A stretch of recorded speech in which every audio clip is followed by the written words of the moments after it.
नमस्कार मंडळी, मी वैशाली तुम्हा सर्वांचे स्वागत करते माझ्या KSD कुकिंग विथ फन या यूट्यूब चॅनलमध्ये।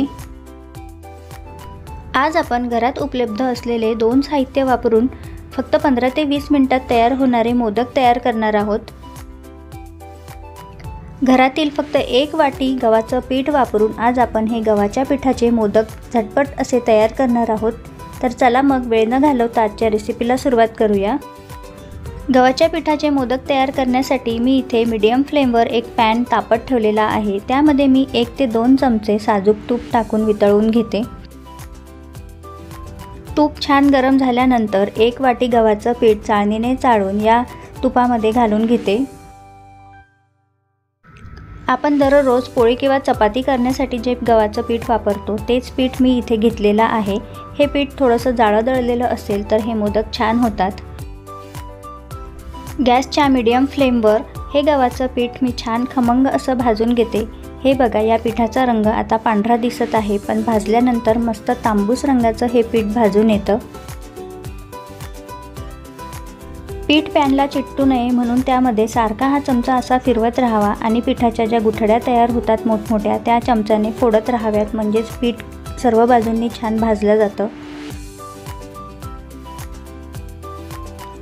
अगदी 4 ते 5 मिनिटांनंतर हे बघा, पिठाचा तुम्हाला अशा प्रकारे तांबूस रंग झालेला दिसेल। तरी देखील आणखी 1-2 मिनिटं आपण हे पीठ भाजून घेऊया। या मोदकाची चव वाढवण्यासाठी मी इथे अर्धी वाटी डेसिकेटेड कोकोनट वापरलेला आहे। ते देखील या पिठासोबत छान भाजून घेते। या डेसिकेटेड कोकोनट ऐवजी तुम्ही घरी असलेल्या खोबऱ्याचा कीस वापरला तरी चालेल। तर मी इथे सर्वप्रथम अर्धी वाटी आणि नंतर अर्धी वाटी असं 1 वाटी हे डेसिकेटेड कोकोनट वापरलेला आहे। गव्हाचं पीठ आणि डेसिकेटेड कोकोनट हे छान भाजून झालेला आहे। आता हा पॅन खाली घेऊन त्यामध्ये 1 वाटी गव्हाच्या पिठाला 1 वाटी पिठी साखर घेऊन या गव्हाच्या पिठामध्ये अशा प्रकारे मिक्स करून घ्यावे।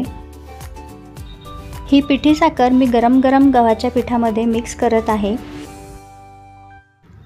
पीठ भाजून झाल्यावर लगेच गॅसवरून मी पॅन खाली घेतला आणि त्यामध्ये ही पिठी साखर अशा प्रकारे मिक्स करून घेते। या मिश्रणामध्ये परत एकदा 1 चमचा तूप टाकून मी परत हे मिश्रण एकजीव करून घेते।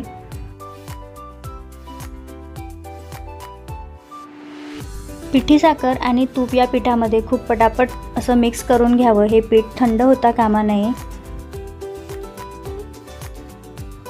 याच पॅनमध्ये हे पीठ एका ठिकाणी अशा प्रकारे जमा करून आपल्याला 5 ते 10 मिनिटांसाठी यावर झाकण ठेवून द्यायचं आहे। हे पीठ एका ठिकाणी अशा प्रकारे दाबून 5 मिनिटं झाकून ठेवल्यामुळे काय होतं तर यामध्ये टाकलेली पिठी साखर थोड्याशा गरमीमुळे आणि वाफेमुळे वितळून जाते। पीठ थंड झाल्यानंतर हे बघा, झाकण काढून अशा प्रकारे परत एकदा हे पीठ मोकळं करून घ्यावं। हे बघा, हाताने अशा प्रकारे त्याचा लाडू वळला गेला पाहिजे। तर समजावं की यामध्ये पिठी साखर व्यवस्थित अशी एकजीव झालेली आहे। त्यानंतर हे पीठ मी एका दुसऱ्या भांड्यामध्ये काढून घेते। मिश्रण थोडंसं कोरडं वाटत असल्यामुळे मी यामध्ये परत एकदा 2 चमचे तूप मिक्स करून परत हे मिश्रण व्यवस्थित एकजीव करून घेते।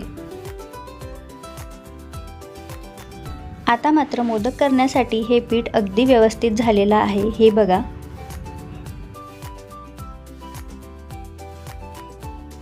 आता आपण या पिठाचे मोदक तयार करण्यासाठी घेऊया। तर माझ्याकडे हा मोदकाचा साचा आहे। या साच्याला वरतून थोडंसं गव्हाचं पीठ लावून हे सारण या साच्यामध्ये अशा प्रकारे भरून मोदक तयार करून घेते। अगदी झटपट आणि कमी साहित्यात होणारे हे मोदक आहेत। जास्तीत जास्त फक्त 15 ते 20 मिनिटांमध्ये तुम्ही हे मोदक तयार करू शकता आणि खाण्यासाठी देखील हे मोदक खूप चवदार लागतात। त्यामुळे ही रेसिपी नक्की करून बघा। तर हे बघा, फक्त 15 ते 20 मिनिटांमध्ये अगदी झटपट असे मोदक तयार झालेले आहे। गव्हाच्या पिठाचा फक्त 1 वाटी वापर केलेला आहे आणि 1 वाटी साखर। तर येत्या गणेश चतुर्थीला 10 दिवसाला 10 प्रकारचे मोदक आपण तयारच करत असतो। त्यापैकी एक प्रकारचे हे मोदक देखील करून बघा आणि तुमच्या प्रतिक्रिया मला कमेंटद्वारे नक्की कळवा। आपण लवकरच भेटू अशाच एका नवीन रेसिपी सोबत। तोपर्यंत तुम्हाला आजचा गव्हाच्या पिठाचा मोदकाचा रेसिपीचा व्हिडिओ आवडला असेल तर आजच्या व्हिडिओला लाईक करा, हा व्हिडिओ शेअर करा आणि चॅनलवर नवीन असाल तर चॅनलला सबस्क्राईब करायला विसरू नका. सबस्क्राईब करताना समोरील बेल आयकॉन देखील प्रेस करा, म्हणजेच चॅनलवर येणाऱ्या अशा नवीन रेसिपीचं नोटिफिकेशन तुम्हाला लगेच मिळेल. व्हिडिओ शेवटपर्यंत बघितल्याबद्दल मनापासून धन्यवाद.